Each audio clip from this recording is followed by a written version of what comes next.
What's up, YouTube? This is LA Prepper, and I'm super excited to be with you today. It's beautiful Saturday. It was Friday, but now it's Saturday. That's why we always joke at the end of our shift, all right, have a good night. I'll see you later today. It's like kind of a joke, right? But so I'm gonna go against my preference of driving with the light off and drive with the light on just because it's easier to see my beautiful mug. In fact, speaking of my better side, I was working on a cart at work. I don't know, Wednesday, and I don't know, for some reason one of my coworkers like, oh, you want me to take a picture? And I was like, and I was bent over, and he was behind me, and I was like, well, you can take a picture, but I don't know if that's the best angle. And he was like, oh, I thought this was your better side. I was just fucking dying, kind of give each other shit sometimes, and it's fun when it's lighthearted. Obviously, if you have a good relationship with someone, it's fun. Um, but anyways, I got a kick out of it. And sometimes I don't always want to have conversations with people at work because, we have to get work done. And if you have a 5-minute conversation with 10 people, or let's say 6 people, that's an hour worth of work, right? So definitely try not to spend too much time talking. But that being said, building relationships is important at work because, well, it's important for so many different reasons. It makes work a lot more enjoyable because you learn how to fucking drive, dude. It makes work a lot more enjoyable. If you have to give people constructive criticism, it's a lot easier if you have a strong relationship. Um, it's just better. You're at work. We're at work with each other 50 hours a week. So if we're not on the same terms, it's really not. Just really makes everything hard, right? Unnecessarily hard. Don't want to have any kind of tension or any beef with people at work if you can avoid it. But my shit had some difficulties today. I won't really go into it, but it was not the smoothest. And in continuing with the butcher analogy, my chopping machine was giving me grief, so I was working on that today, anyways. The butcher was having trouble chopping meat, which is the butcher's job, so that was a little unfortunate, but life goes on, and luckily no man is an island, so I don't have to fix everything myself. Like I tell my managers fairly frequently, look, I don't know what the solution to this is, but I'm just trying to communicate to y'all what's going on the best that I can so that people in, positions higher than I am can kind of figure out what they want going on. Got a nice, gorgeous weather weekend coming up. Not really sure. I just hate driving with the light on. Look like an idiot. Just kind of chugging on the house. Fuck with some wiring, fuck with some sheetrock, fuck with some caulking. Shit, by the time I take this masking off the paint, it's probably going to tear the goddamn paint off because it's cheap masking tape. It's not that. I don't know if y'all realize this, but that green masking tape is expensive as hell. That blue shit's like practically $4 a roll for like a 2-inch roll, times 100 yards or whatever it is. And the green shit, which is supposed to be even better released than the blue shit, it's like $6 a roll. So yeah, I'm buying the shit at the 99-cent store. If I was charging it to the client, maybe, but goddamn.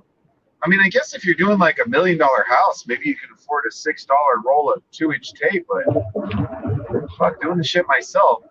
I don't know. Let me know. I don't know if anybody watching this live stream is going to comment about tape, but highly curious if that green tape is worth it or just a bunch of crap.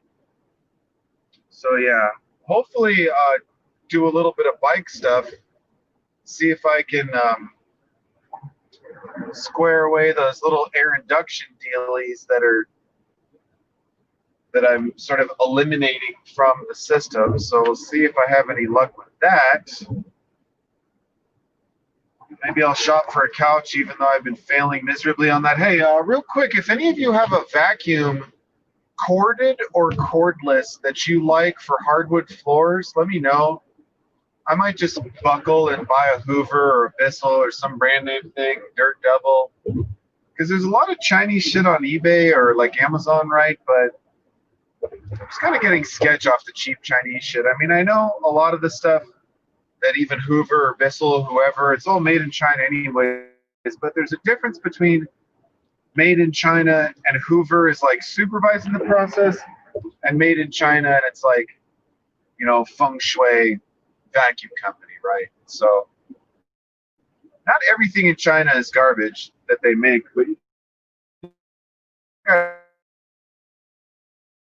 service too. Like, I find that stuff that you buy from China, the customer service, they're always like, oh, don't give us a bad review, and we'll try to send you a new part, or practically they might even send you a new vacuum if you give them enough grief. Because like if it's made in America and it's $100 vacuum, maybe it costs like $30 to make, and a little bit to market, and they're making some profit. It might cost like $5 or $10 in China. I mean, that might sound crazy, but truly, shit is a lot cheaper to make in China. Maybe it costs $10 to make in China and $30 to make in America. Interestingly, if it costs $10 to make in China, it might only cost $15 to make in Mexico. The price comparison between labor in Mexico and labor in China is reaching parity. And when you combine that with the fact that a lot more people in America speak Spanish than speak Chinese and Mandarin, Cantonese, whatever have you. I know there's like 200 dialects. All right, give me a break. It's a lot easier for Americans to fly to Mexico factory to figure out what's going on than to fly to China. So I've watched a couple YouTube videos about manufacturing in China, and the consensus is that although generally it's cheaper, the cost associated with language barriers, with the travel, even the time difference. Mexico's on like, I don't know, Pacific time, Central time.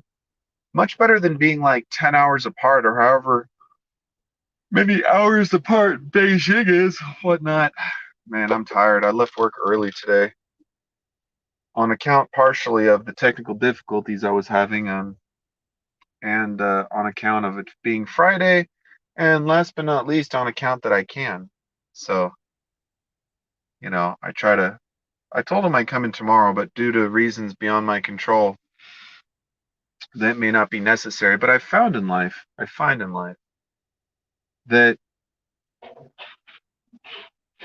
ooh, that's what happens when your shocks are fucked, your spring might be fucked, and you put tires too big for your car on, you scrape your wheel well over every bump. Now that car, I think, was a worn out shock combined with a tire that's too big. So, but yeah, I'm fucking tired. I'm gonna do some beer 30, do a little bit of beer 30 action. Maybe I'll watch some Jack Ryan, my new favorite show, but I'm going to burn through the second season pretty quick, I fear, like all binge watching people do. I buy houses, we buy houses, I buy houses fast cash. When you sell a house, no matter how people pay for it, you always end up getting cash. I always thought that was funny. I buy houses cash. Anybody who says that is not buying your house cash. What they're trying to do is they're trying to get an assignment on your house or get it in quote unquote contract. So like, I bought my house for $330. If they think that the value of the house is like, I don't know, $380 after repairs, they'll try to get me in contract for $340 or $350 and then flip it to somebody else for $380 and take the difference on that. But the danger, well, there's a few different dangers in that. Not every title company is trying to do a double-ended transaction, which is what they call that. But there's also this thing called a due on sale clause.